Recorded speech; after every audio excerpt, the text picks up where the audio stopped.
क्या बनाई? सृष्टि बनाई, पृथ्वी को बनाया।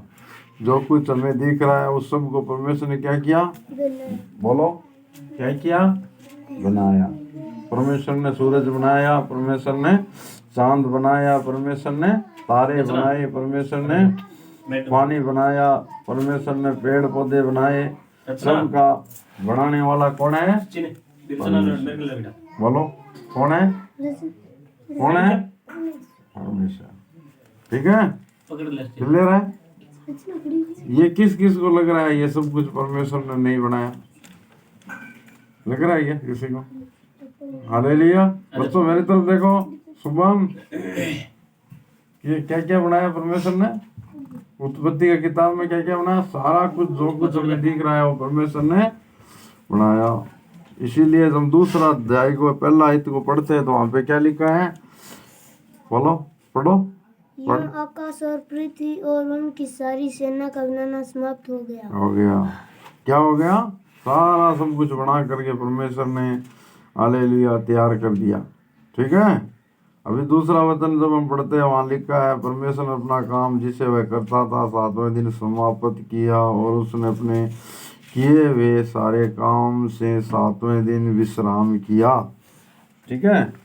जो परमेश्वर ने 7 दिन में क्या किया? पूरा सृष्टि को बनाया। और हफ्ते में कितने दिन होते हैं? 7 दिन। और परमेश्वर ने 7 दिन में क्या बना दिया? पूरा सृष्टि। ठीक है। सचिन पानी का लोटा ले गया। क्या बनाया? पूरा सृष्टि।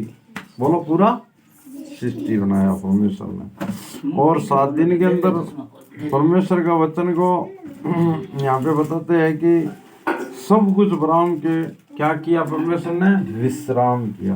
क्या किया? विश्राम। विश्राम किसे बोलते हैं? विश्राम का मतलब क्या है? आराम करना। बोलो, क्या बता रहे हैं दादाजी? आराम करना। ठीक है ना? क्या बोलते हैं? अभी आप स्कूल जाते हो, स्कूल जाने के बाद में वापस आते हो, खाना खा के क्या करते हो? आराम करते हो, खेलते हो, कूदते हो, है ना? शाम को फिर सो जाते हैं तो हम क्या करते हैं? आराम करते हैं। इसी प्रकार परमेश्वर ने क्या किया? विश्राम किया, पूरा सृष्टि को बनाया। इसलिए आपको ध्यान रखना है। ठीक है ना? क्या ध्यान रखना हमें? सब कुछ किसने बनाया? परमेश्वर ने बनाया। परमेश्वर ने बनाया और 7वें दिन बना करके सब काम से विश्राम किया। दूसरे में एकदम क्लियर सही तरीके से वचन पवित्र आत्मा बता रहे हैं। सब कुछ बनाया और बनाने के बाद में 7वें दिन समाप्त हो गया और 7वें दिन प्रभु ने विश्राम किया। इसीलिए हफ्ते में कितने दिन होते हैं? 7 दिन होते हैं। और प्रकाशित वाक्य के अंदर हम जाएंगे तो वहाँ पर परमेश्वर का दूत 7 कलीसिया को दर्शाता है। किसको दर्शाता है? 7 कलीसिया। 7 कलीसिया के दूत को लिखता है। हम प्रकाशित वाक्य का 2 या 3 में वहाँ पे पढ़ेंगे तो वहाँ पे लिखा 7 कलीसिया है ना? बहुत इसके बारे में बहुत सारी 7 बातें। 7 का मतलब होता है संपूर्ण, परिपूर्ण। 7 का अर्थ क्या है? 7 का अंक है जो वो क्या है? एकदम परिपूर्ण है, उसमें कोई कमी नहीं है। इसलिए 7 का बहुत महत्व है। और 7 हफ्ते, 7 कलीसिया, 7 आत्माएं। अगर प्रकाश वाक्य हम पढ़ेंगे तो बहुत सारी 7 के बारे में लिखा हुआ है। और 7 का बाइबल के अनुसार 7 का परमेश्वर के बहुत सारे लोग ये बताते हैं कि 7 का मतलब क्या है? परिपूर्ण। क्या है? परिपूर्ण। इस प्रकार परमेश्वर ने ये सब कुछ बना करके, हम तीसरा वचन को पढ़ते हैं तो वहाँ पे लिखा है, परमेश्वर ने 7वें दिन को क्या दिया? आशीष दिया और पवित्र भी ठहराया। इसलिए परमेश्वर के लोग जो होते हैं, यीशु मसीह की जो हम आराधना करते हैं, 6 दिन हम काम धंधा करके इतवार के दिन आते हैं, परमेश्वर को क्या देते हैं? धन्यवाद देते हैं, विश्राम देते हैं। क्योंकि खुद परमेश्वर ने इस दिन को क्या ठहराया? पवित्र ठहराया। बोलो, क्या ठहराया? पवित्र ठहराया। तो पहले हमें क्या करना है? इसके दिन में पहले हमें परमेश्वर की आराधना करनी है। क्यों करनी है? किसको पवित्र किसने ठहराया है? परमेश्वर ने, कोई इंसान ने नहीं। परमेश्वर ने इस दिन को पवित्र ठहराया और प्रभु ने कहा है ये मैंने तुमको बना के दिया है और तुम इस पवित्र दिन को मेरे लिए क्या करो? धन्यवाद दो। तो हमें सब संडे के दिन सारे लोग जो परमेश्वर से डरते हैं वो क्या करते हैं? पहले प्रार्थना करते हैं, है ना, 2 घंटा 3 घंटा परमेश्वर के लोगों के साथ मिल गए, जैसे मन आप और हम क्या कर रहे हैं, परमेश्वर की आराधना कर रहे हैं। तो इसमें आदर और महिमा किसकी हो रही है? परमेश्वर की हो रही है, ठीक है ना। और इस दिन को पवित्र ठहराया किसने? परमेश्वर ने ही ठहराया है। और हम क्या कर रहे हैं? उस परमेश्वर का आदर मान कर रहे हैं कि हाँ प्रभु, पिछले 6 दिन तूने हमें संभाल के रखा, हर एक कमी घटी कमजोरी से बचाया, और हमें एक आज और एक दिन दिया। इसलिए आने वाले हफ्ते के लिए भी हम क्या करते हैं? परमेश्वर का एडवांस में धन्यवाद करते हैं। प्रभु तेरा धन्यवाद, आने वाला जो 7 दिन है उसमें और ज़्यादा भी हम परमेश्वर तेरा हजूरी में बढ़े, आत्मिक जीवन में बढ़े, और हमारी नज़दीक परमेश्वर के साथ हो। सही है। इसलिए यहाँ पे क्या लिखा है? 7वें दिन को परमेश्वर ने आशीष दी, है ना, और पवित्र ठहराया क्योंकि उसने उसे सृष्टि की रचना के अपने सारे कामों से विश्राम किया। इसलिए आज परमेश्वर ने आज का दिन क्या दिया है? हमें आशीष दिया है। अगर हम आशीष पाएंगे तो किस लिए? परमेश्वर का हजूरी में आकर बैठेंगे, उसके वचनों को सुनेंगे और अपने आप को जांचेंगे और परमेश्वर के सामने रखेंगे कि हाँ प्रभु तू हमें अपने हजूरी में आगे और भी बढ़ा, ठीक है ना। तो इसलिए हमें परमेश्वर की आराधना करते हैं। देखो दुनिया में जो लोग नहीं जानते हैं वो क्या करते हैं? इस चीज़ को नहीं मानते, नहीं जानते हैं, वो इस दिन को नहीं मानते हैं, प्रार्थना नहीं करते हैं, परमेश्वर को धन्यवाद नहीं करते हैं, है ना, परमेश्वर की स्तुति नहीं करते हैं, और परमेश्वर को क्या उन्हें मालूम ही नहीं है। विज्ञान बोलती है ऐसे ऐसे जानवर था, है ना, उस जानवर से यह जानवर बन गया, वो बन गया, फिर बंदर बन गया, फिर इंसान बन गया, ऐसे विज्ञान बोलती है। अलग अलग लोगों की अपने अलग अलग राय है, कैसे कई बोलते हैं ऐसे बन गया, कई कहते हैं ऐसे गया। मतलब परमेश्वर का यहाँ वचन क्या कहता है? क्लियर, कैसे बना, क्या बना, कैसे बना, ये सारी चीज वचन में क्या है? लिखी है। सुन रही है? ये कहीं भी क्लियर, कहीं भी लिखा हुआ नहीं मिलेगा, दुनिया में कहीं भी नहीं लिखा, इस वचन में लिखा हुआ मिलेगा। क्योंकि परमेश्वर अपने बच्चों को पूरी बात बताता है, कोई उसके साथ आधा अधूरा या उससे कोई छुपाता नहीं है। प्रभु यीशु मसीह ने एक बात बोली कि मैंने जो पिता ने मेरे को जो बोला वो मैंने आपको बता दिया।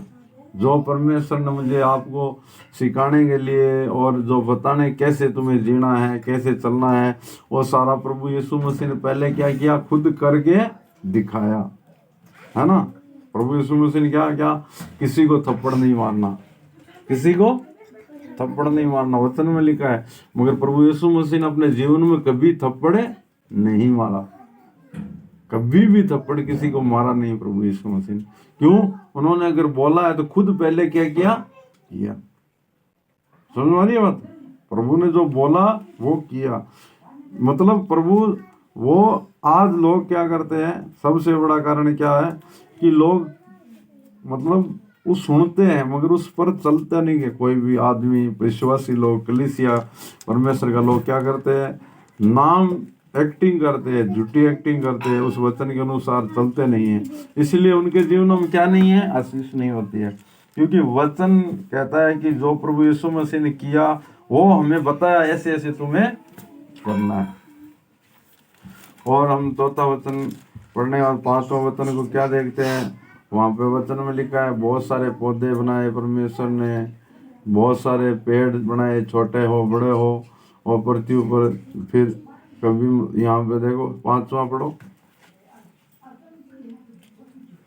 तब मैदान का कोई पौधा भूमि पर न था और न मैदान का कोई छोटा पेड़ उगा था, क्योंकि यहोवा परमेश्वर ने पृथ्वी पर जल नहीं बरसाया था और भूमि पर खेती करने के लिए मनुष्य भी नहीं था। देखो 6 भी पढ़ो।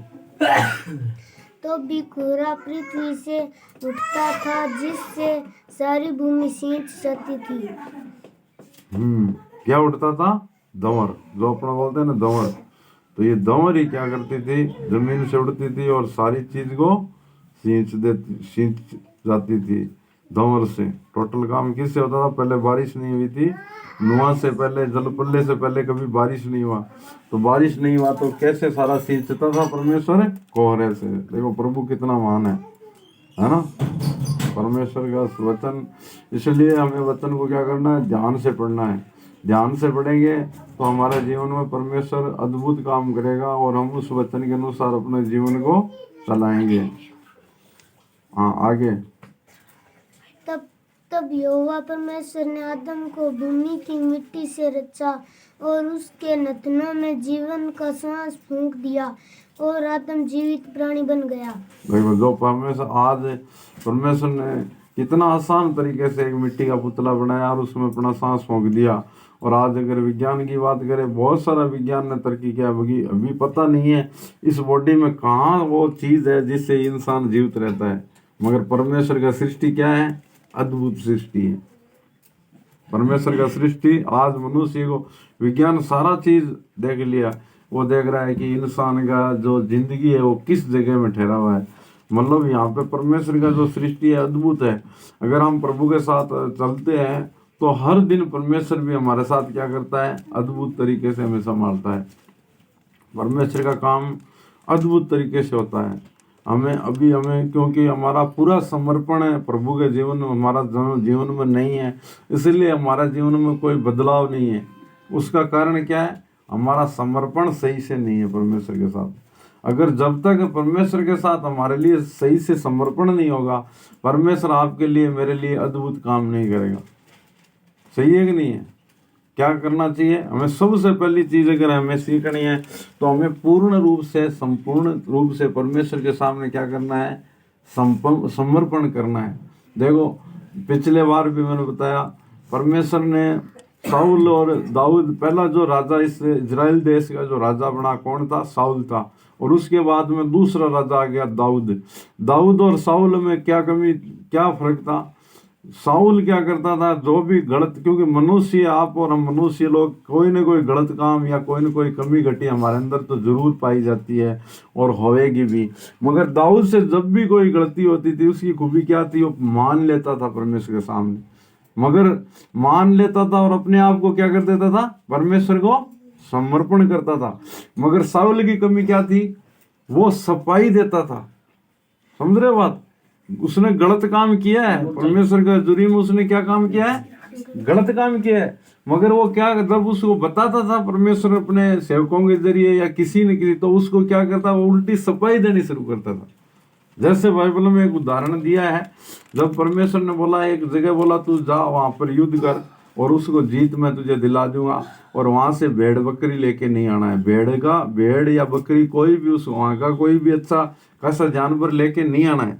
मगर उसने क्या किया? वहां जीत तो दिला दी। जीत वो सोच रहा है कि जीत किसने दिलाई? मैंने, मेरे सैनिकों ने, है ना? वो ऐसे सोच रहा है मैंने जीत लिया है। मगर वचन कह रहा है मैंने जीत दिला दी है, मैं जीत दिलाऊंगा, तुम जाओ। हाँ, मगर वहां से भेड़ बकरी नहीं लेना। फिर वो क्या, जीतने के बाद में उसका मन ललचा गया, बड़ी बड़ी भेड़ बकरी देख रहा है, वो सोच रहा हाँ ले लो, हम परमेश्वर को बलिदान चढ़ाएंगे। क्या करेंगे? फिर परमेश्वर का दास शमूएल जाता है, तूने ये क्या किया? समझ रहे हो बात? क्या किया तूने? ये क्यों किया? समझ रहे हो? तो परमेश्वर देखो, परमेश्वर का वचन कहता है कि साउल क्या सफाई देता है वहां पर? मालूम है सफाई ये देता है, प्रभु मैं तो इसलिए लेके आया हूँ ताकि क्या है कि आपको बलिदान करूँ, अच्छी अच्छी भेड़ें, आप बहुत खुश हो जाएंगे। बल्कि असली रीजन उसका ये नहीं था, साउल का ये रीजन नहीं था, उसका अपना मतलब था। तो परमेश्वर का वचन कहता है, देखो पहला शमूएल 15 अध्याय को हम पढ़ेंगे तो वहां पर साफ बात लिखी है। हमें परमेश्वर कभी भी, आपसे देखो गलती होगी, मेरे से गलती होगी, तो तुरंत क्या करना है? पवित्र आत्मा जो आपको गलती एहसास दिलाता है ना, तुरंत उसको मान लो। है? क्या करना है? बोलो क्या करना है? गलती को मान लेना है और उसको छोड़ देना है। सफाई नहीं देना है, सफाई नहीं देना है। मैं इसलिए हो गया था, उसने आज देखो उसे बोलते हैं बीड़ी क्यों पीते हो साहब? वो फलाना पीता है ना, कहते हैं ना सब। चिलम क्यों पी रहे हो? वो पीता है ना। मैं वो तो नरक में जाएगा, हम भी नरक में जाएंगे। मैं से बोलता हूँ वो नरक में जाएगा, हम भी नरक में जाएंगे। अपने मुंह से जा रहे हैं ना, नीति वचन में जैसे बोलते हैं, तुम जैसा करोगे बोलोगे वैसा तुम्हारे लिए हो जाएगा। तो यहाँ पे हम पढ़ो 15 अध्याय का 22 वचन हम पढ़ते हैं, 15 का 22 है।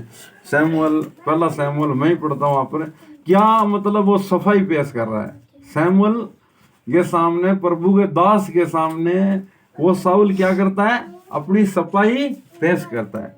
तो उल्टा देखो प्रभु का दास उसे क्या बोलता है, वो बोलता है सैमुअल ने कहा क्या यहोवा परमेश्वर होम बलि और मेल बलियों से उतना प्रसन्न है जितना उस अपनी बात के माने जाने से प्रसन्न होता है। बोलो शाऊल ने क्या जवाब दिया, ये दिया प्रभु मैं इसलिए लेके आया हूं ताकि तेरे भवन में इसको चढ़ाऊं। सही है कि नहीं है? मगर परमेश्वर यहाँ क्या कर रहा है, शाऊल को वापस सैमुअल परमेश्वर का आत्मा से क्या बता रही है, परमेश्वर होम बलि से मेल बलि से प्रसन्न नहीं होता जितना उसकी बात के माने जाने से प्रसन्न होता। देखो सही है कि नहीं है? परमेश्वर कैसे प्रसन्न होगा, बात उसकी मानेंगे तो। समझ आ रही है बात? परमेश्वर की बात को हम मानेंगे, उसके लिए चाहे समाज हमारी बेइज्जती करे, है ना, चाहे मान लो आपका अपमान करे, ठट्टा करे, आपको मतलब धिक्कारे दुकारे, जो भी कुछ भी करे, समाज ऐसा करेगा क्योंकि प्रभु यीशु कहता है मेरे साथ किया है तो भाई तुम्हारे साथ तो होना तो निश्चित है। तो हमें क्या करना है, मानना है तो परमेश्वर को मानना है। जो परमेश्वर को कोई भी एक्टिंग नहीं चाहिए। कोई भी बंदा अगर झूठी एक्टिंग करेगा उसके जीवन में कोई आशीष नहीं आएगी और वो स्वर्ग भी नहीं जाएगा। तो यहाँ पर प्रभु का दास कह रहा है कि तू जो बात ये कह रहा है ना, मैं मेल बलि लेने के लिए आया हूँ, हम बलि देने के लिए आया हूँ, परमेश्वर को ये नहीं चाहिए। और दाऊद भजन संहिता में पढ़ेंगे तो सारा वचन में लिखा है जितने जंगल में जो कुछ है किसका है, परमेश्वर का है। हम परमेश्वर को क्या दे सकते हैं, कुछ भी नहीं दे सकते। और उसके बाद में कहता है जितनी की बात मानने से प्रसन्न होता है सुन। अब बिन कहे सुन, बिन कहे सैमुअल जो परमेश्वर का दास है, भी शाऊल ने कहे सुन, मानना तो बलि चढ़ाने से और कान लगाना मेंढों की चर्बी की से उत्तम है। समझ में आ रही है कि तू अगर मान तो नहीं तो भेंट चढ़ाना परमेश्वर ज्यादा खुश हो, तो तू मान तो ज्यादा बात। समझ में आ रही है? और कान लगा तो नहीं तो परमेश्वर की बात पर, तो वह चर्बी की तू चढ़ा रही है भाई, बकरी जो भी भेड़ बकरी चढ़ा रही है चर्बी से वह बात उत्तम होती। तो हमेशा आपने ध्यान में क्या रखनी है, बात ने माननी है, परमेश्वर के सामने माननी है। परमेश्वर के साथ सफाई पेश मत करो। देखो दाऊद बनो, हमेशा शाऊल बनने की कोशिश मत करो। अगर शाऊल बनोगे तो शाऊल का जो हाल हुआ वैसा ही हमारा भी हाल होगा। शाऊल का क्या हाल हुआ, लास्ट में उसने अपने आप को मारना पड़ा, आत्महत्या करनी पड़ी। और वो क्या था, राजा था। समझ में आ रही है बात? तो हमें परमेश्वर की बात को मानना है। बोलो हमें परमेश्वर की बात को मानना है और कान लगाना है। समझ में आ रही है? चाहे समाज कुछ भी कहे, और समाज कहेगा आप कभी मत सोचना समाज नहीं कहेगा, क्योंकि समाज तो बोलेगा, दुनिया बोलेगी, आपके रिश्तेदार बोलेंगे, आपके हालात ऐसे खतरनाक खतरनाक हालात बन जाएंगे और आप सोचेंगे यार छोड़ समझौता कर लेते हैं। समझौता करने वाला कभी भी परमेश्वर के साथ, आपको मानना है तो मानना ही है और सुनना है और उसके अनुसार करना है। उसके बाद में परमेश्वर का दास क्या कहता है, देख, अभी उसको बोल रहा है, शाऊल को बोल रहा है, देख बलवा करना और भावी कहने वालों से पूछना एक ही समान पाप है। समझ आ रही है? बलवा करना क्या मतलब है, बलुआ कर रहा है वो कौन, शाऊल। देख मैंने इसलिए, परमेश्वर ने साफ बोला ये तुझे नहीं करना, ये चीज नहीं लेना, फिर भी वो किया उसके साथ, परमेश्वर के साथ उसने बलुआ किया। तो बोले तू जो मूर्ति पूजा होती है ना, वो जो दुष्ट आत्मा से लोग पूछते हैं उसके समान है ये। देखो कई लोग बोलते हैं ना हम मूर्ति पूजा तो करते नहीं। भाई तू अगर नहीं करता है तो तू बलुआ कर रहा है, तो वो क्या है, वो क्या है बताओ, समान ही है, वो उसके समान है। मूर्ति लगाने की जरूरत नहीं है। तेरे अंदर बलवा कर रहा है तो तू वही कर रहा है जो परमेश्वर के खिलाफ कर रहा है, उससे परमेश्वर कभी भी प्रसन्न नहीं होगा। आज बहुत सारे लोग क्या करते हैं, मूर्ति पूजा तो नहीं करते हैं मगर परमेश्वर से बलवा करते हैं।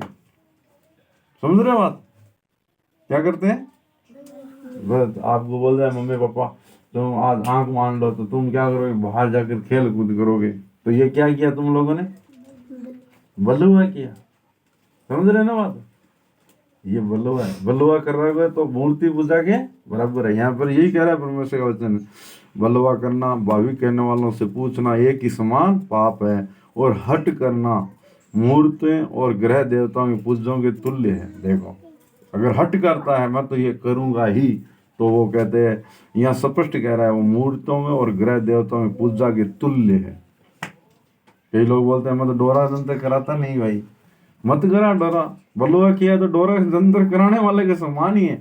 कई लोग बोलते हैं मूर्ति पूजा नहीं करता मैं, ग्रह देवता की पूजा, भाई हट कर रहा है परमेश्वर के साथ, तो तू क्या कर रहा है, वही कर रहा है। तो तूने जो यहोवा की बात को तुच्छ जाना, इसीलिए उसने तुझे राजा होने के लिए तुच्छ जाना। देखो समझ में आएगी बात। तो हमें क्या करना है, परमेश्वर की बात को मानना है। समझ में आ गया, समझ में आ रही है ना। इसलिए परमेश्वर की बात को हमें क्या करना है, मानना है, बलवा नहीं करना, परमेश्वर के खिलाफ कभी नहीं बोलना, चाहे कितना भी नुकसान होए तो वे, घाटा होए तो वे। और कई बात हम बोल भी लेते हैं, जब पवित्र आत्मा क्या करेगा, चेताएगा। जैसे मैं कई बार आप लोगों को बता देता हूँ, मेरे से भी गलती होती है, तो हम मान लेते हैं। वचन में कहता है तुम एक दूसरे के सामने मान लो, परमेश्वर स्वर्ग में क्या है, दूतों के सामने और यीशु मसीह के सामने, यीशु मसीह परमेश्वर के सामने मान लेंगे। हम एक दूसरों के सामने मान लो ये मेरी गलती हो गई, और प्रभु मैं आइंदा नहीं करूँगा, आगे को मेरे को परमेश्वर शक्ति दो। और इसे ये प्रक्रिया एक दिन चलने वाली नहीं है, समझ में आ रही है, लगातार हम गलती तो करेंगे, ये तो स्पष्ट है, गलती तो हमसे होगी, आप करना नहीं चाहो फिर भी आपसे हो जाएगी। तो तुरंत जब पवित्र आत्मा हमें बताए, या परमेश्वर का सेवक आकर हमें बताए, या मान लो कई बार हमें कई तरीके से प्रभु बताते हैं तुझे कैसे सुधरना है, तो उसे तुरंत हमें क्या करना है, मानना है उस बात को, और छोड़ देना है। परमेश्वर के सेवक के सामने मान कर छोड़ देना है। देखो इसलिए वचन को हमेशा अगर हम पढ़ेंगे तो वचन हमें क्या करेगा, सचेत करेगा। क्या करेगा वचन में, बोलो क्या करेगा, सचेत करेगा। और जब वचन में सचेत करेगा तो हम कहीं भी डिगेंगे नहीं, गिरेंगे नहीं, और परमेश्वर की हजूरी में आगे बढ़ेंगे। देखो आगे हम जैसे मान लो आगे वचन पढ़ते हैं, तो इस प्रकार इस अध्याय को आप लोगों ने पढ़ा है, सही है, सही है ना। इसको आप अकेले में रह के भी पढ़ना है बच्चों, चाहे बड़े हो, सब लोग एक बार पढ़ोगे, क्योंकि वचन को जितनी देर आप और हम पढ़ेंगे उतना हमारे लिए क्या है, आशीष का कारण है। वचन हमारे लिए बहुत ही जरूरी है। इस वचन को आप पढ़ेंगे तो हम इससे क्या है, बहुत सारी बातों को पाएंगे। अभी आज हमने 2 अध्याय पढ़ा है, इसके अंदर बहुत सारी बातें हैं, क्योंकि हम प्रार्थना शुरू करेंगे। ज़्यादा संडे स्कूल का शुरू करने का मकसद यही है कि हम इससे सीखते हैं, बहुत सारी बातें हमें सीखने को मिलती है। पवित्र आत्मा में बात करता है, और वचनों से हमें क्या है, ध्यान पड़ता है कौन सा वचन कौन सी जगह में लिखा हुआ है। इसलिए हम इस वचनों को ज़्यादा से ज़्यादा आप लोग पढ़ना है, और इस वचन के अनुसार चलना है। और आप इसको बच्चे संडे स्कूल का अपने किताब वगैरह भी लाएंगे, पहला दूसरी का व्यवस्था करेंगे, और इस किताब को पढ़ के बाद में हम जाएंगे आगे, और आत्मिक जीवन में हमारे लिए क्या बनेगा, आशीष का कारण बनेगा। ठीक है ना। तो हम संडे स्कूल को यहाँ भी ख़त्म करेंगे। आप इसका होमवर्क यही है, अगली बार संडे को मैं आऊँगा ना, ये पाठ लिखना है, सब लोग, बच्चे लोग सब लिखना है, ठीक है ना। अगर मान लो अभी आपने पढ़ लिया फिर आप लिख लिया, तो वचन को क्या है, नॉलेज होएगा। समझ में आ रही है ना। वचन का क्या होगा, ध्यान पड़ेगा। और जितना हम वचन को पढ़ेंगे, लिखेंगे, और इस प्रकार हमारा जीवन को प्रभु के सामने रखेंगे, और हमारे लिए क्लियरिटी होती जाएगी। अभी धुंधला देख रहे हैं हम, धुंधला दिखाई दे रहा है, साफ कुछ नहीं दिख रहा है, क्योंकि वचन का उतना हमें ज्ञान नहीं है, इसलिए हम धुंधला टाइप का नजर आ रहा है। कई केचुल लोग बोलते हैं, कई कुछ भी बोलते हैं, कोई कुछ बोलता है, तो हम क्या है उसमें हाँ मिला देते हैं। सही है कि नहीं है। इसीलिए पिछली बार मैंने बोला था क्या आपको लिखने के लिए, नहीं लिखने के लिए नहीं बोला ना। अब की बार सब बच्चे लोग अपनी अपनी किताब एक ले लो, ठीक है, उसमें लिख लो, संडे स्कूल लिख लो नाम, ठीक है।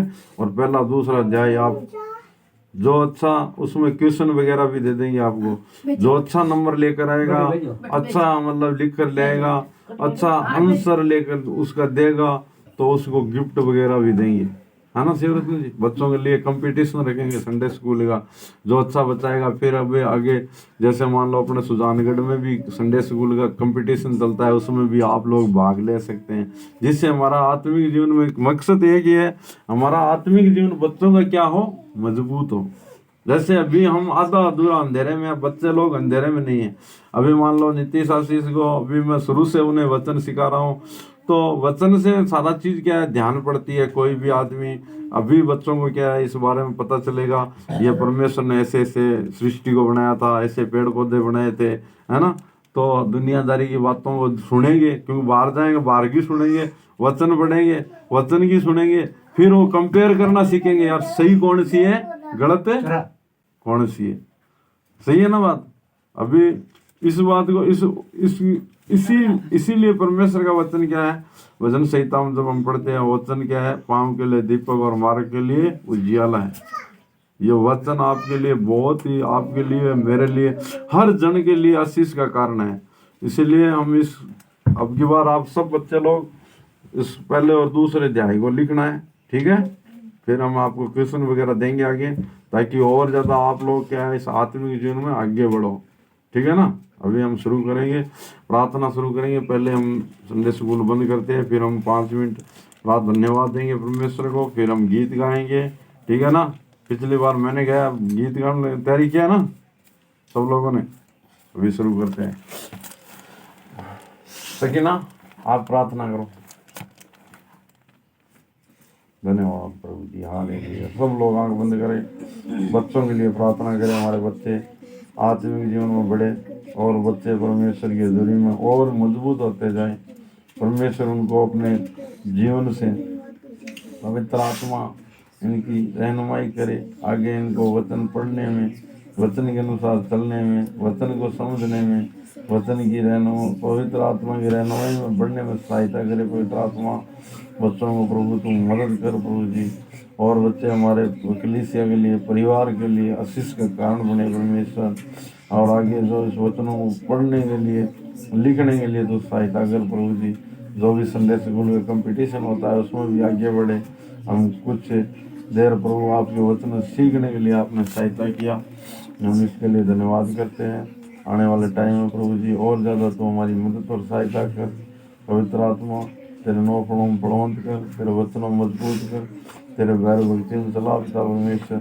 तेरे तेजों में सेवकाई जो तूने प्रभु जी दी है उसमें तू आशीष कर पिता, तो उसमें चला पिता। तेरे रहनुमाई में, तेरी अगुवाई में चलने के लिए तू सहायता कर। पवित्र आत्मा हर एक देखी अनदेखी आशीष के लिए धन्यवाद करते हैं। हमारे बच्चों के लिए, सब जो आत्मिक जीवन में भी जो बच्चे हैं प्रभु जी, जो 1 साल से 2 साल से 5 साल से 10 साल से जो विश्वास कर रहे हैं, उनमें भी प्रभु जी इस वचन में बढ़ने में तुम उनको सहायता कर। तेरा कंट्रोल हमारे ऊपर हो पवित्र आत्मा, तेरी रहनुमाई हमारे बीच में हो पवित्र आत्मा। तेरे वचन के अनुसार चलने के लिए तू सहायता मदद कर प्रभु जी। इस प्रार्थना को आपके चरणों में रखते हैं, संडे स्कूल को और आने वाले प्रभु जी हफ्ते को प्रभु तेरे चरणों में सौंपते हैं। पिछले हफ्ते में तूने संभाला, इसके लिए धन्यवाद। प्रार्थना विनती यीशु के नाम से मांगते हैं, सुनो कबूल करें, आमीन। अभी हम धन्यवाद करेंगे, सब लोग आंख बंद रखें कि पिछले एक हफ्ते प्रभु ने धन्यवाद करेंगे। सब लोग मुंह अपना खोलना है, जीभ अपना से जोर जोर से बोलना है। परमेश्वर का धन्यवाद हो, पवित्र आत्मा आपका धन्यवाद हो।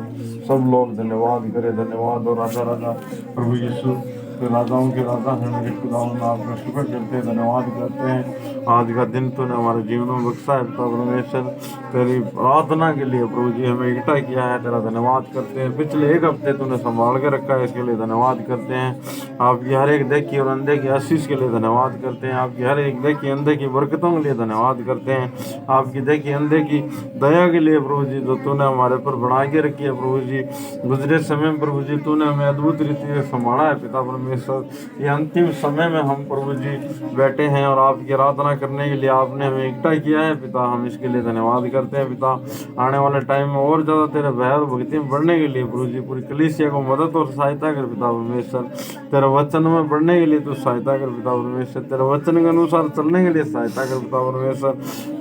प्रभु जी जब तेरा यहाँ से आगमन हो प्रभु जी, बहुत सारे लोग प्रभु जी, पूरी कलीसिया के लोग उठाए जाएं परमेश्वर, एक भी लोग पीछे न रहे प्रभु यीशु मसीह। आपका जो आना है प्रभु जी वो बहुत ही नजदीक है पिता परमेश्वर। आपका आना तो प्रभु जी अभी काफी दूर नहीं है पिता परमेश्वर। हम इसके लिए आपका धन्यवाद करते हैं पिता परमेश्वर। आपकी हर एक देखी और अनदेखी आशीष के लिए धन्यवाद करते हैं प्रभु जी। रामचंद्र जी और उसके परिवार के लिए धन्यवाद करते हैं पिता परमेश्वर। आपके हर एक अनुग्रह के लिए धन्यवाद करते हैं पिता परमेश्वर। आपकी कृपा के लिए धन्यवाद करते हैं पिता परमेश्वर। आपकी इस दया के लिए धन्यवाद करते हैं खुदा। उन गुजरे समय में तूने प्रभु जी हमें प्रभु जी अलग अलग जगह थे, हम भटके हुए थे प्रभु, और आपके इस वचन की वजह से पिता तूने हमें एकता किया, और प्रभु जी आप आपकी जुरी में बैठने के लिए हमारे पर दया किया पिता। हम इसके लिए आपका धन्यवाद करते हैं पिता। आने वाला टाइम है प्रभु जी और ज्यादा प्रभु जी आपकी रहनुमाई में बढ़ने के लिए हर एक जन की तो सहायता कर प्रभु जी, खासतौर हमारे बच्चों के लिए आने वाले समय में क्या फ्यूचर है, हमारा फ्यूचर के लिए प्रार्थना करते हैं प्रभु जी। हमारा जो भी प्रभु जी बिजनेस है, नौकरी है, जो विश्वास है हमारा, जो आपने जितना विश्वास दिया है उस विश्वास में खरा उतरने के लिए प्रभु जी सहायता कर। दाऊद की तरह प्रभु जी हमें जीने के लिए सहायता कर पिता परमेश्वर। दाऊद बादशाह प्रभु जी हालेलुया, जब उससे कभी भी गलती होता प्रभु मान लेता था, वो कभी आपके सामने सफाई पेश नहीं करता था पिता। आज हम प्रभु जी बहुत सारी सफाई पेश करते हैं, नहीं ऐसे करना चाहिए, ऐसे करना, वैसे करना, मगर प्रभु जी आप हर एक हालात को जिया है, और प्रभु जी जी करके हर एक चीज को आपने जयवंत होकर के आप यूहन्ना 16 के अध्याय में 31 वचन में लिखा है, ढांढस बांधो, संसार को मैंने जीत लिया है। हाँ मेरे प्रभु, आपने संसार को जीता है, और आपने हमें यही आज्ञा दी है कि आप ढांढस बांधो, धैर्य रखो, धीरज रखो, और प्रभु की हजूरी के अंदर आगे बढ़ते जाओ। हाँ मेरे प्रभु, वो धैर्य, वो धीरज हमारा जीवन में आने दे पिता परमेश्वर।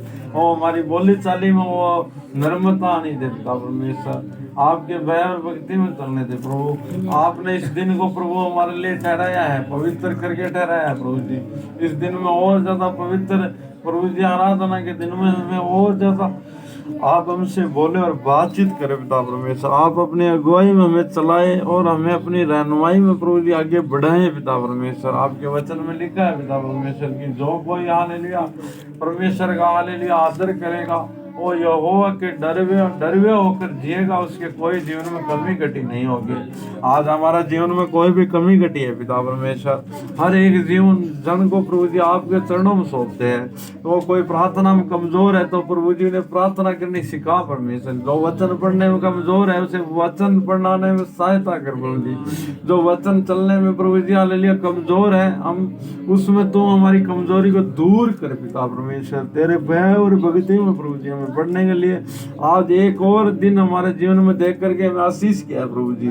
बहुत सारे लोगों को प्रभु जी आज का ये दिन नहीं मिला है पिता परमेश्वर। हमें ये दिन आपने दिया है, ये दिन ने आपने दिया है पिता परमेश्वर। हम इसके लिए आपका बहुत बहुत धन्यवाद करते हैं प्रभु जी। आगे आपकी हजूरी में, आपकी पवित्रता में, आपके प्रभु जी रहनुमाई में चलने के लिए तो हमारी सहायता कर, जैसे दाऊद की तूने सहायता की प्रभु जी।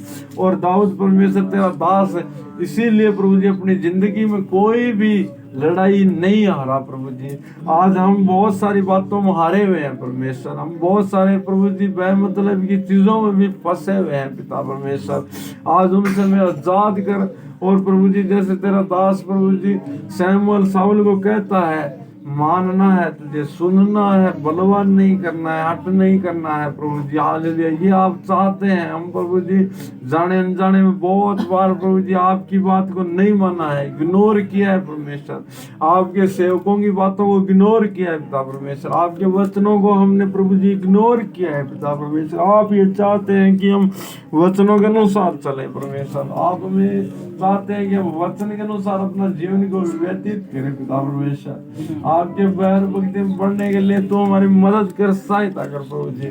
आपके हजूरी में बिताया गया समय कभी व्यर्थ नहीं होता परमेश्वर। आपका वचन कहता है कि जो कोई धन्य है जो मेरे नाम से आता है, धन्य है वो जो मेरे नाम से हालेलुया दुख उठाता है, धन्य है जो मेरे नाम से हालेलुया मेरे मेरे वचन के अनुसार जीवन को व्यतीत करता है। प्रभु जी हम तेरा धन्यवाद करते हैं। प्रभु जी आज हमें यहाँ पर इकट्ठा होने के लिए आपने अनुमति दिया पिता परमेश्वर, यहाँ पर आपकी आराधना करने के लिए हमारे जीवन में अवसर दिया, हम इसके लिए धन्यवाद करते हैं। प्रभु जी आने वाला टाइम है प्रभु जी और ज्यादा हमारा आत्मिक जीवन में मजबूत होने के लिए सहायता कर पिता परमेश्वर। आने वाला टाइम में और ज्यादा तेरे बैर भक्ति में चलने के लिए सहायता कर पिता परमेश्वर। तेरे वचन के अनुसार प्रभु जी बोलने के लिए सहायता कर पिता परमेश्वर। धन्यवाद का बलिदान जो प्रभु जी हम आपके जुर्म में चढ़ा रहे हैं पिता परमेश्वर, वो दिल से प्रभु जी हालेलुया, किसी के कहने से नहीं पिता परमेश्वर। हम मान सम्मान के आदर के योग्य केवल आप हैं हमारे बीच में परमेश्वर।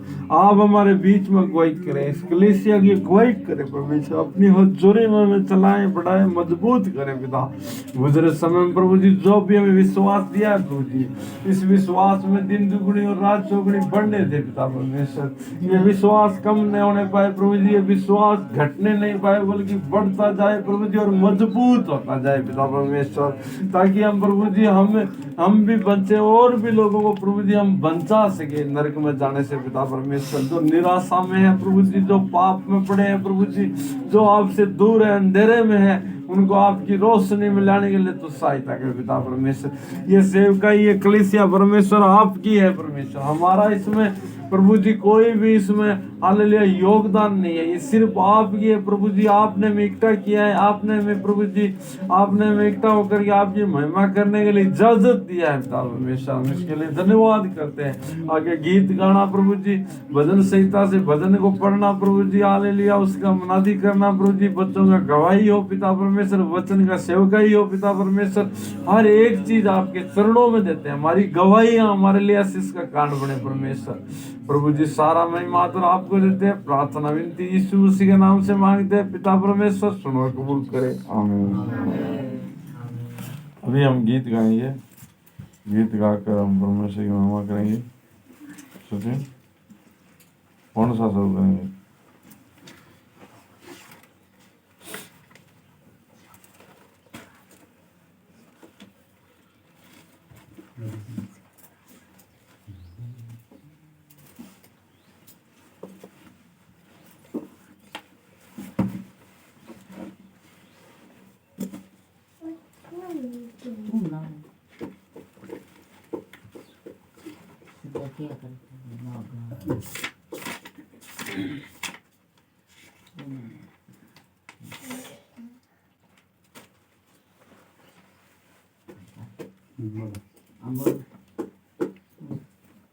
फोटो ले लो सो, कौन सा गीत करे? धन्यवाद ले लो। हाँ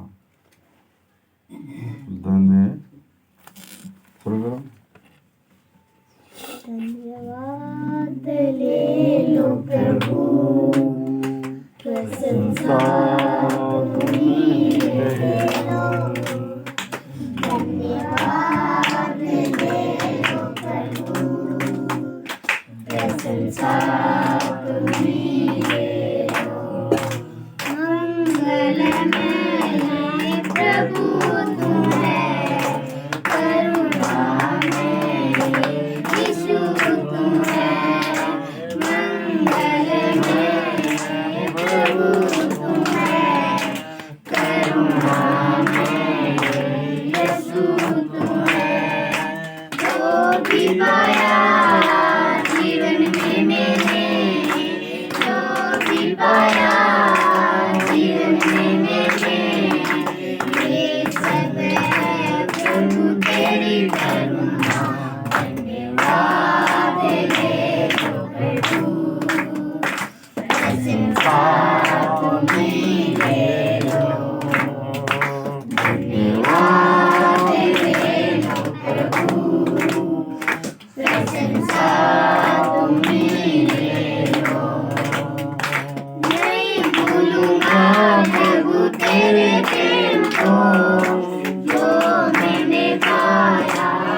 सीधा था यीशु तू है, क्रूस पर चढ़ा जीवन दिया, क्रूस पर चढ़ा जीवन दिया, कितना महान प्रभु तेरा यीशु है, धन्यवाद ले लो प्रभु, प्रशंसा तुम्हें ले लो, धन्यवाद ले लो प्रभु, प्रशंसा तुम्हें ले लो।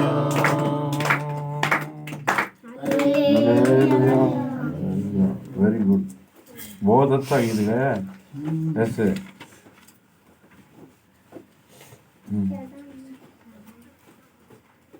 फटाफट लगो लगी, आपने बंद नहीं होने चाहिए बीच में। साथ गीत गाना अपन लगा लगी फटाफट। तेरा लहू बड़ा कीमती है प्रभु, तेरा लहू बड़ा कीमती है,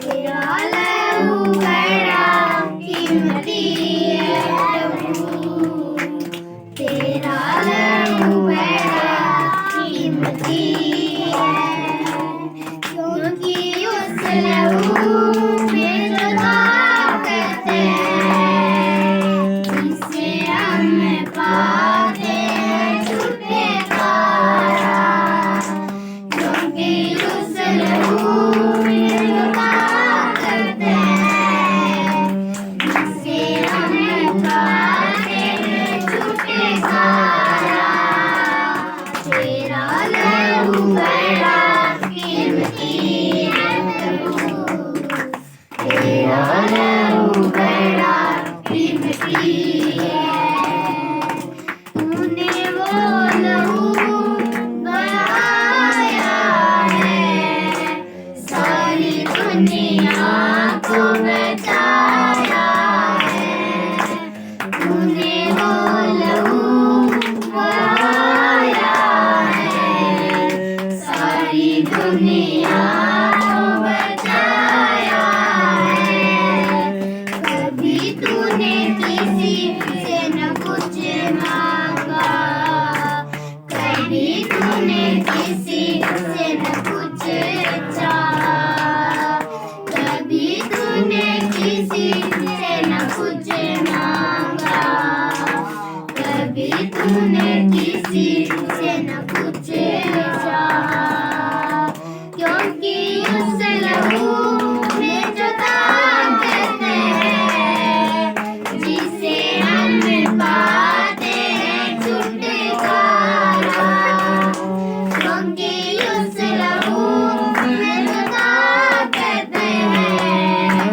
जिसे हम पाते हैं छुटकारा, तेरा लहू बड़ा कीमती है प्रभु,